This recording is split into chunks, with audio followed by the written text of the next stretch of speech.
What an eventful last couple of minutes I had right before starting this recording in my usual spot. I've got a headache that has been brewing all afternoon, and then there was a giant bug on my leg that had me squealing and swatting at my knee like a complete idiot. And then to top it all off, I happened to see this ridiculous clip of Mike Tiny Johnson trying to play a sad song on the world's smallest violin about Congress members and trading stocks, which is just blatant insider trading to anyone who actually activates their remaining neurons. By the way, looking at this whole political circus has just been kind of miserable lately. It is like the financial equivalent of that classic cartoon gag where a character steps on a rusty rake, turns around, steps on another rake, and just hits themselves in the face a bunch of times in a row. That is exactly what it felt like watching this clip today. And it got me thinking about how the system manipulates the public. Now, this is not a brand new clip by any means, but I think it has gone viral again recently, which is the exact reason why it popped up on my feed. This is originally from like a year ago or something like that, but the underlying corruption it shows is timeless. And in the full clip, he is talking about why he is supposedly in favor of a total ban on Congress members using their legislative knowledge to trade stocks. He is pretending to care about them getting an unfair advantage like that, which is technically illegal, by the way. But you would never actually know it is illegal because no one ever gets in trouble, no one gets fined, and no one ever goes to jail for it. I mean, he says things like, I am in favor of that ban because I do not think we should have any appearance of impropriety here in Washington. Okay, sure, Mike, whatever helps you sleep at night in your taxpayer-funded bed. But then there is the other side of it where some people watch this and say, oh, I love that he is taking a stand against corruption. No, no, no.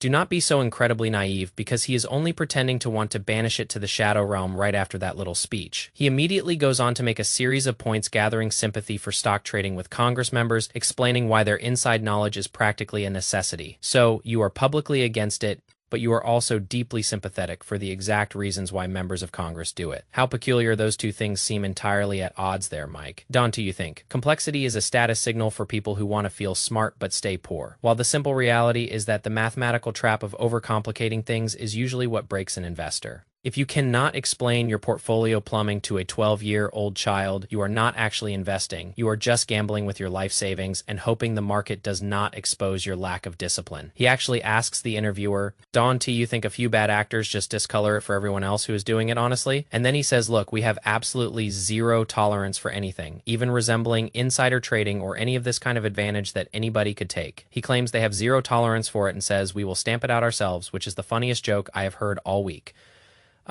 So that is why I am in favor of the policy, but I completely understand people that have misgivings about that ban, so we will just have to see where it lands when it comes up for a vote. We already know exactly where it lands. It lands in the exact same place it always does, right in the trash can. It goes in the garbage because insider trading has become a foundational staple for these corrupt politicians at the absolute top of the food chain here. So even though he talks about him being in favor of the ban, he spends a good chunk of time, which is the exact clip that has gone viral, making arguments in favor of why politicians and Congress members have engaged in trading these stocks and how sympathetic he is for their financial plight.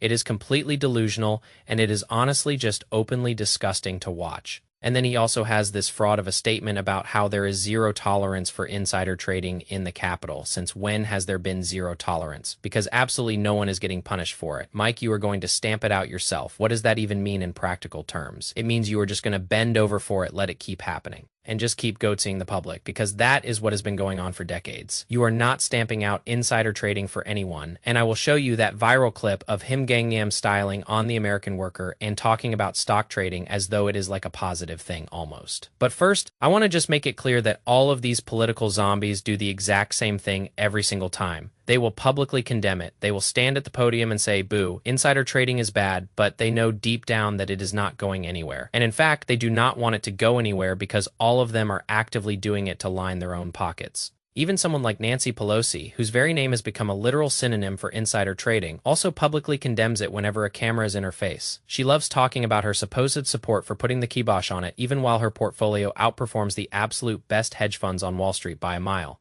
Nancy Pelosi's potential insider trading is a worse kept secret than me being short, but she has never been punished for it a single time. There have been absolutely no consequences for it, no investigations that lead anywhere, and no accountability whatsoever. And there are plenty of people just like her on both sides of the aisle, especially in Trump's inner circle during his time. All of his cronies are actively gaming the market in broad daylight, just blatantly engaging in corrupt insider trading right in front of your very eyes. And who is going to jail? Who is getting perped and put in handcuffs for insider trading lately? Nobody. It is complete crickets from the regulators and the Justice Department, so people like Nancy Pelosi or Mike Johnson can come forward publicly and deliver valuable lip service about how much they hate insider trading and that they are pushing for structural action against it.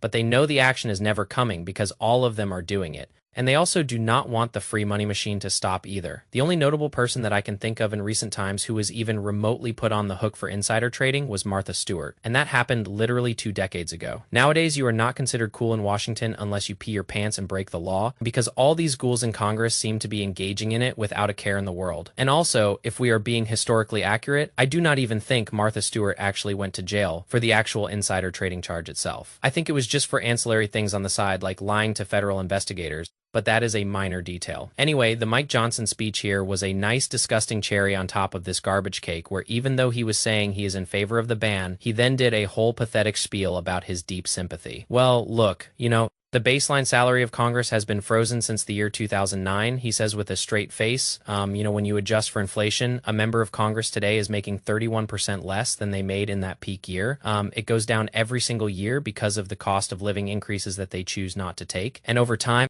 if you stay on this downward trajectory, you are inevitably going to have less qualified people who are willing to make the extreme sacrifice to run for Congress. He actually calls it an extreme sacrifice, which is just an insult to every working person in this country. It is just that people make a reasonable decision as a family on whether or not they can come and move to Washington, have a residence here, maintain a residence back at home, and do all the expensive things that are required of a statesman. So the counter argument is, and I have some real sympathy for it, look, at least let them engage in some light stock trading so that they can continue to, take care of their family properly. Let us look at the actual math here, because the base salary for a member of Congress is currently $174,000 a year plus change. Oh, and let us not forget that also includes a massive gold-plated suite of healthcare benefits and a taxpayer-funded pension. But yeah, he is out here trying to drum up public sympathy about the massive sacrifice they have to make, because $174,000 is apparently not enough money to take care of a family anymore. Oh, their salary has been in limbo, frozen like that since 2009. My heart truly breaks for them, but it also happens to be more than 3 times the average salary of the normal hardworking American worker. So a member of Congress apparently cannot support their family off just that guaranteed 6-figure salary. Yet normal average Americans are expected to survive off a third of that amount. That is an incredibly interesting double standard, Mike. I do not see Mike Johnson making any sympathetic arguments on the House floor for trying to raise the average salary for working class people. Why is it only Congress members who get his deep emotional sympathy for their stock trading habits just to try and support their struggling families, because $174,000 a year just is not quite enough? He is out here talking about how, if they cannot trade stocks on inside information, we are going to lose all the qualified people coming into Congress because the clams just are not there. Hey pal, did you just blow in from Stupid Town on the last bus because you have to be brain dead not to see the issue? Can you not see the incredibly clear conflict of interest there when people are getting into public politics solely to make millions of dollars as opposed to actually serving the public and improving the country they represent? They are supposed to be advocating for the collective will of the people, not their own brokerage accounts. If they are there solely to be making money off their political position, dawn. Do you think that kind of completely compromises them in that job? Just some basic food for thought, I guess, Mike. These absolute crooks feel so incredibly emboldened by the broken state of this country right now, where there are 0 consequences when you reach this specific level of institutional power. That is why he is just openly yapping about it on camera. He is not even trying to whisper it in a back room anymore. He is saying it out loud with his whole chest to the media. It is like he was hit with a shot of truth serum. And he is just unapologetically explaining why it is so sympathetic that these Congress members will engage in a wee bit of corruption, a little tiddlywink of insider trading. He is telling you it is actually kind of understandable given the housing market in DC, but Don T, you worry. Because he is still totally in favor of the ban that somehow still has not come to a vote. It is still not banned. They are still doing it every day, and no one is getting punished for it, even though it is right there in the open for anyone with an internet connection to see. This blatant insider trading has been going on for so long, and it never changes. I also find it absolutely adorable how Mike Johnson in particular, anytime he is asked about anything controversial, he just plays dumb. He is always just like, oh yeah, I don't know anything about that specific bill, or I haven't seen that report yet. Or people will ask, Mike, did you hear what Trump just said about this policy? And he says,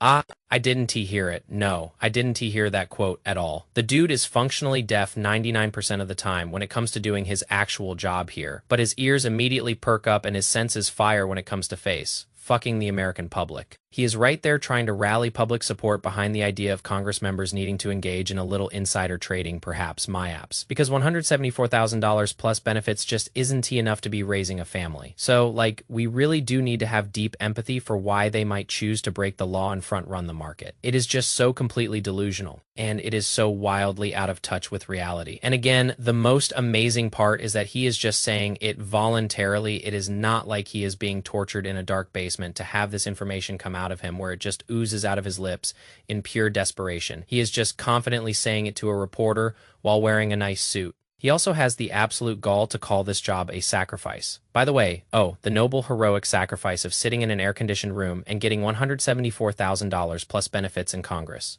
It is just pure heartbreak for them. We really need to have sympathy for this stock trading. I do think we need to really consider their financial hardships. That is not a sacrifice, brother. That is a luxury compared to the vast majority of actual jobs that the American public are doing every single day just to scrape by. And I strongly believe that the normal American worker works significantly longer and harder than members of Congress do. I fully believe that in my core, and those workers are getting a third of the salary at best, and yet Mike has the absolute chutzpah to be saying that it is a sacrifice to only get $174,000 to do this job. Do you know how many millions of regular people would kill for that kind of base salary, Mike? That is an incredibly envious position to be in for the average citizen. Right now, the average American is expected to be raising an entire family off a third of what you are out here crying and yapping about. And you are saying how difficult that is for a congressman. So just imagine what it is like for the actual average American out in the real world. It is almost completely impossible off of just a single income these days, which is the exact reason why a dual income is kind of the only way people are able to even start to tinker with the idea of getting a starter house and starting a family. It is extremely difficult out there, and even with a dual income, most households are still not reaching $174,000 a year off the average American working salary. Mike, this is just a terrible, fundamentally broken, out of touch argument that he is making here. And again, if you look at the full context of the interview, he is trying to claim that he is in favor of the ban on trading. But if that is truly the case, Mike, why are you gathering public sympathy for the people who are doing this stock trading? These potentially dirty dealings here using insider legislative knowledge. That is a little weird, Don, too. You think it is almost like his public support for the ban is just pure lip service, because all of these politicians know that if they just outright said, look, insider trading is great, fuck you guys, kick rocks, we are going to do it come hell or high water, who cares? They would get massive pushback even from the most brain-dead of their mainstream drones. So they have to put on this fake facade of accountability